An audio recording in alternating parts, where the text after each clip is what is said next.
Mistura.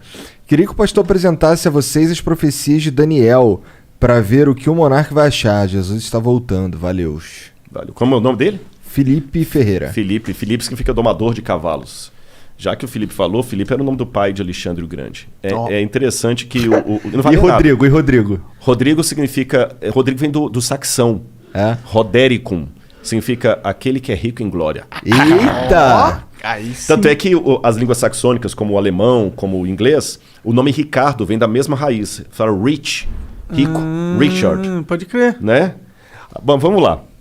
O que o Felipe deve estar falando é o seguinte, que o Daniel tem um lance muito interessante com o Daniel. Nabucodonosor veio em 605 a.C., cercou Jerusalém, depois em 587 ele destruiu o templo, e nessas vindas ele levou muito judeu cativo para a Babilônia.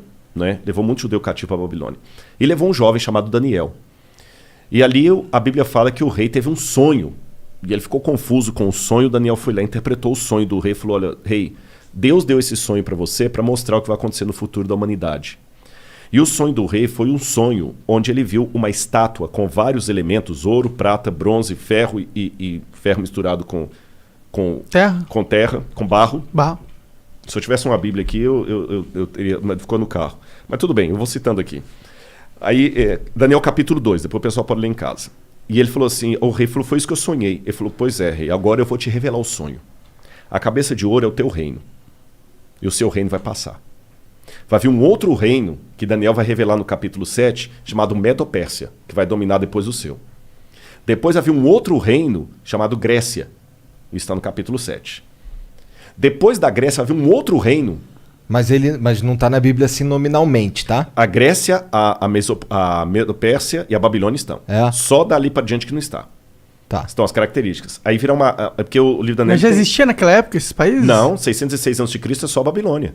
Tinha a Pérsia, mas a Pérsia era um trocinho desse tamanho. Entendi. Você está entendendo? E a Grécia tinha lá no Peloponeso, aquele monte de ilhas lá, nada, né? E o detalhe, um parênteses aqui, que isso aconteceu no capítulo 2 de Daniel. Mas depois no capítulo 7, Deus dá uma visão ao profeta Daniel com essa mesma história, mas com mais detalhes. E depois no capítulo 8, com mais detalhes. Daniel vê monstros, bichos, e Deus vai explicando. Por que Deus fez aquilo? É a maneira de entender, parábola, né? E Deus vai dando detalhes. Aí Deus fala o seguinte, como são as características? Eu estou pegando igual Daniel 2 e 7. A Babilônia vai passar, o reino que virá da Medo-Pérsia, ele será forte por um lado e fraco por outro. Ele terá duas forças. E realmente foi a junção da Média e da Pérsia, Dario e Ciro, que destruíram a Babilônia. Quando fala da Grécia, fala da Grécia de um único rei que ia dominar o mundo, mas ele mesmo se autodestruiria. E quando ele se autodestruísse, na sua força quebrou-se-lhe o poder, 4 reis iam surgir dele. Aí quando você chega no período aí você tem então 606 a.C. a Babilônia. Em 538 a.C., vem a Medo-Pérsia e destrói a Babilônia, igual Daniel falou. Em 331 a.C., Daniel já tinha virado farinha, vem o filho de Filipe, Alexandre o Grande, da Macedônia, e começa a fazer as conquistas gregas. Igual a profecia falou. Entendi. E Alexandre o Grande, ele só ia conquistando e não voltava, conquistando e não voltava. E como é que Alexandre morreu? Ele se autodestruiu praticamente, porque ele morreu em 323 a.C., com 33 anos de idade. Aí tem algumas versões, alguns acham que ele contraiu febre tifoide na Índia, outros acham que ele resolveu beber uma taça de vinho para cada ano da vida dele. Eu sei que na sua força ele se quebrou. O reino de Alexandre não foi dominado externamente por ninguém, ele mesmo morreu. E ele não deixou descendente, porque ele tinha um filho com Roxane que foi morto. E aí, o que aconteceu depois da morte de Alexandre? Lembra a profecia? Depois que esse rei se quebrar, vão vir 4 no lugar dele repartindo o reino. O reino de Alexandre é repartido entre seus 4 generais: Cassandro, Seleuco, Lisímaco e Ptolomeu. Igualzinho a profecia falou, e Daniel já tinha virado farinha aí. Daniel é 606, estou falando em 331 a.C., traz para frente. Aí falou que depois que esses 4 divisões se sugeria, aí viria um reino que dominaria todo mundo com mão de ferro. E ele duraria muito tempo. E vai falando das perversidades. Aí quando você pega quem substituiu ali depois dos 4 Diódoros de Alexandre, Roma. E fala detalhe por detalhe de Roma. Aí quando fala dos pés em ferro com barro, fala o seguinte, esse último reino, Será o último reino da terra. Ele não será um reino mundial como os anteriores. Assim como ele tinha uma parte em ferro e uma parte em barro, esse reino será um reino dividido entre nações, onde ele terá, por um lado, a força do ferro, por outro lado, a fraqueza do barro. Durante muito tempo, essas nações tentarão se unir por acordos, contratos e casamentos. Mas assim como o ferro não se mistura com o barro, eles não se unirão. Aí quando você continua estudando a história geral, o que acontece em 476 d.C.? Cai o Império Ocidental Romano. E ele é dividido entre as tribos bárbaras que atacaram Roma e que viraram os países da Europa Ocidental hoje. Que durante toda a história da Europa ficou fazendo o quê? Tentando se unir. Através de casamento, por exemplo. Dom Pedro I era filho de Carlota Joaquina. A esposa dele era princesa da Áustria. Tá certo? A Rainha Vitória chegou a ser chamada de vovó da Europa, porque ela tinha parente em todo lado. Lembra que o que casou com a Elizabeth agora, ele era de sangue alemão e estava na Grécia. A Europa toda tem parentes e eles não conseguiram unir a Europa. O que Napoleão tentou? O que Carlos Magno tentou fazer? Unir a Europa, ele não conseguiu. O que Napoleão tentou fazer? Unir a Europa, não conseguiu. O que Adolf Hitler tentou fazer? Unir a Europa, não conseguiu. Mercado como europeu, unir a Europa, não conseguiu. Agora o Brexit. A Europa pensou que rachou de novo. E a profecia falou que esse reino seria um reino dividido até o fim, quando então virá uma pedra do céu que é a volta de Jesus. Eu dei um panorama assim rápido, sabe? Então acaba com o cometa. Não, aí é um símbolo da volta. Não é um asteroide. Fala que é uma pedra como se fosse tirada de uma montanha. É um símbolo da intervenção divina na história. Entendi. Nos dias desses reis. Então, cara, é muita coisa coincidindo assim que você vai assim, pô, mas aconteceu ao pé da letra. Isso é só um exemplo. A Bíblia está lotada de profecias. Não são profecias como música de Roberto Carlos quando você está na fossa. Qualquer uma conta a sua história. Você entendeu? Não tem música assim. Qualquer uma conta a sua história. Você tá lá, tomou um pontapé no traseiro da menina, parece que a música foi feita para você. Sim, histórias que são arquétipas. Não, tipo não é o caso. Herói. Isso aqui é... Histórias que se repetem na humanidade. É muito legal. E eu vou fechar essa resposta aqui, que foi só uma pincelada que eu dei, né? Durante muito tempo, muitos pensavam que tudo de Daniel era um mito. Por exemplo, se você conversasse com um cético no século XVII, XVIII, até o início do século XIX, ele dizia assim... Daniel não foi o cara que leu umas paradas que foram escritas na parede com sangue? Foi o Belsazar, que era o rei da Babilônia. Eu vou falar dele na arqueologia. Olha que interessante. Segura que eu vou falar dele.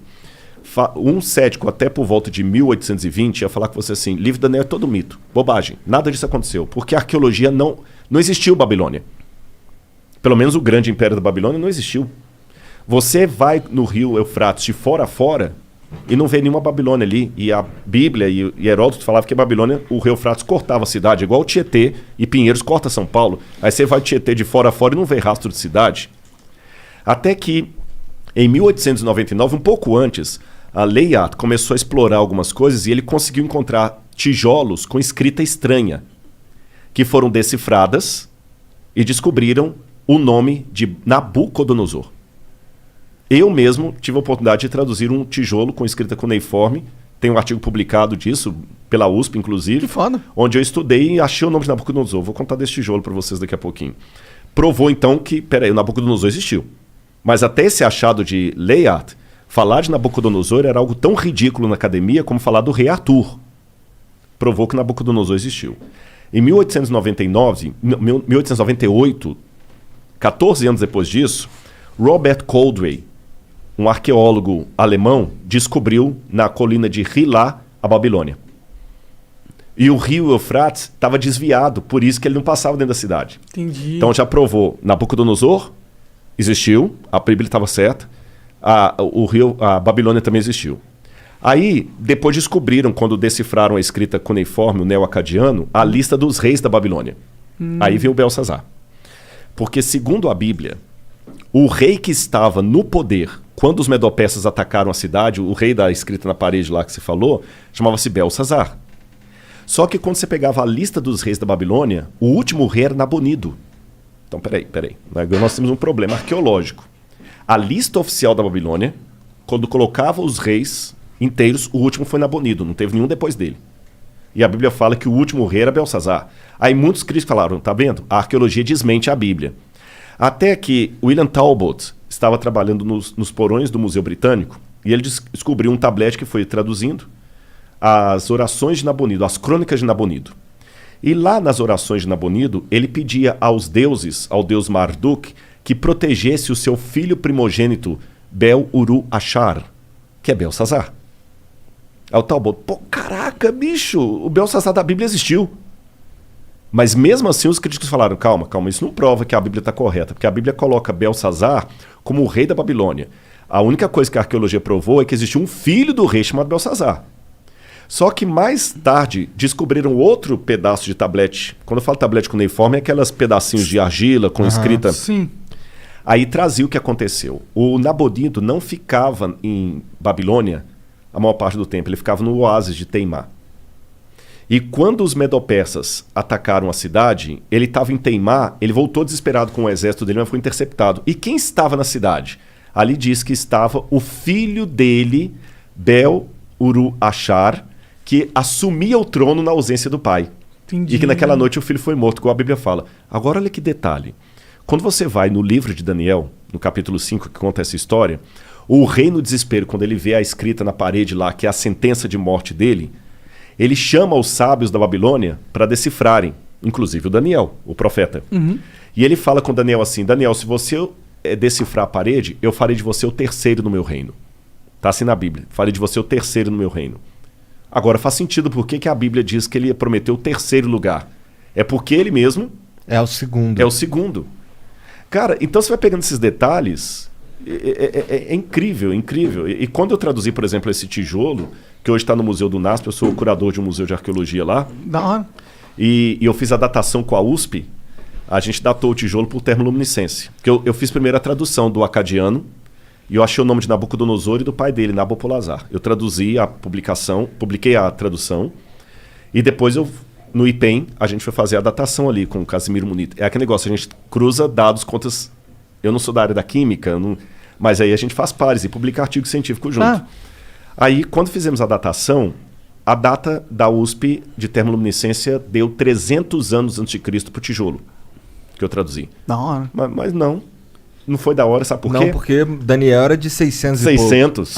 Eu tô com um hiato de 300 anos aí. Entendi. Aí eu, quebrando a cabeça, o Casimiro falou, não, Rodrigo, calma, não fica desesperado. Não. Aí é a hora do cara explicar a área dele, que você não conhece. Aí o Casimiro me explicou assim, doutor Casimiro Munita, do IPEM.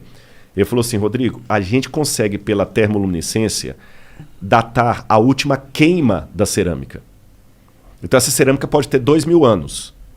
Mas se ela sofreu um incêndio 300 anos atrás, ela vai dar que tem 300 anos. Entendi. Porque eu tô datando a queima dela e não a primeira queima. Se você coincidir de ela não ter passado por nenhum incêndio, você vai estar datando o dia que ela foi levada ao forno. Mas se ela teve um incêndio depois disso, zera. Eu falei, então bingo. Ele falou, não tem nada na história que mostre. Eu falei, bingo. Aí eu lembro que por estudar as profecias de Daniel, eu fui estudar bastante as conquistas de Alexandre, e Alexandre colocou fogo no templo de Eságila, na Babilônia, e depois manda reconstruir. A gente deduz que foi Alexandre. Alguns têm a dúvida se foi o Alexandre ou se foi o Ptolomeu, que botou fogo, não Lisímaco, corrigindo, que botou fogo no Entemenac. Isso foi 300 anos de Cristo. 300 anos de Cristo. Então eu falei, bingo. E o único prédio da Babilônia que foi incendiado e por isso reconstruído foi o templo do Entemenac. Você está entendendo? O único. Aí eu falei, então agora eu sei, a data que eu tenho é a data do incêndio da época de Alexandre. E agora eu sei, dentro da Babilônia, de onde veio esse tijolo. Dentro do templo. Aí eu fiquei emocionado, gente. Vou falar com vocês por quê. Porque aquela inscrição que eu traduzi era uma inscrição pública. É igual você tem na Flow que estava na parede ali embaixo e tudo, é uma inscrição pública, né? E aquela inscrição pública estava no templo do tesouro do Nabucodonosor. E a Bíblia fala que quando ele levou os utensílios de Jerusalém para lá, para humilhar os judeus, e para lembrar o início da nossa conversa lá do podcast lá atrás, que eu falei que Jeremias falou, Deus vai trazer os babilônios, porque vocês não estão obedecendo a aliança, Deus vai tirar a proteção dele, já que vocês estão procurando outros deuses. O Daniel viu os utensílios sagrados do templo sendo levados pelos babilônios lá para a Babilônia. E segundo a Bíblia, guardados na casa do tesouro do Deus. É provável que esses tesouros ficassem dentro do templo do Entemenac. Porque o Nabucodonosor dos babilônios, eles tinham o costume de fazer uma espécie de museu, antes dos museus, de guardar artefatos de espólio de guerra dentro do templo. Pode crer. Então Daniel leu com os olhos dele aquela inscrição que eu traduzi. Ah, pode crer. Agora ele leu com que espírito? Humilhado. Imagina, tudo que você tem de mais especial. Se você for religioso, aquele crucifixo que a sua avó te deu, que fez o catecismo e tudo, sendo colocado lá de qualquer maneira lá... Com um espólio de guerra. Espólio de guerra. Ou então vamos supor que aqui no programa vocês têm algumas coisas legais, que falam assim, pô, isso aqui a gente guarda com carinho, porque isso aqui foi o primeiro prêmio que a gente ganhou e tudo. Sim. Aí você vê um negócio colocado lá, banalizado, te dói o coração. Daniel estava humilhado. Ele passou na porta do Entemenar e ele viu isso. E ele leu aquela inscrição. Eu sou Nabucodonosor, que foi o que eu traduzi. Rei da Babilônia, provedor dos templos de Esagla e Êxodo. Daniel deve ter feito perguntas similares às que eu fiz quando eu estava com a depressão. Onde está Deus? Tem o Salmo 139 que diz: às margens do rio da Babilônia, nós nos assentávamos e chorávamos lembrando de Sião. Aqueles que são mais antigos que eu devem lembrar de uma música antiga, né? On the rivers of Babylon. É uma música dos anos 70, 80, The Rivers of Babylon. Eu não manjo. Mas é uma música legal. Depois o pessoal dá uma googada, eles vão achar.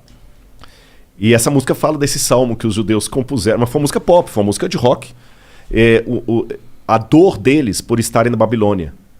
No salmo fala assim, os que nos levaram presos pediram que nós cantássemos alguma música da nossa cidade, da nossa pátria. Mas como nós podemos cantar a música da terra com o nosso templo destruído? Então Daniel estava arrasado, igual eu estava lá no Cevisa. Uhum. Daniel leu aquela inscrição como um símbolo de humilhação. 2.600 anos se passaram. Aquela inscrição, por um golpe de sorte, não sei, entre aspas, foi encontrada por um brasileiro lá no Iraque, quando trabalhava na Mendes Júnior em construção civil. Olha lá. Esse americano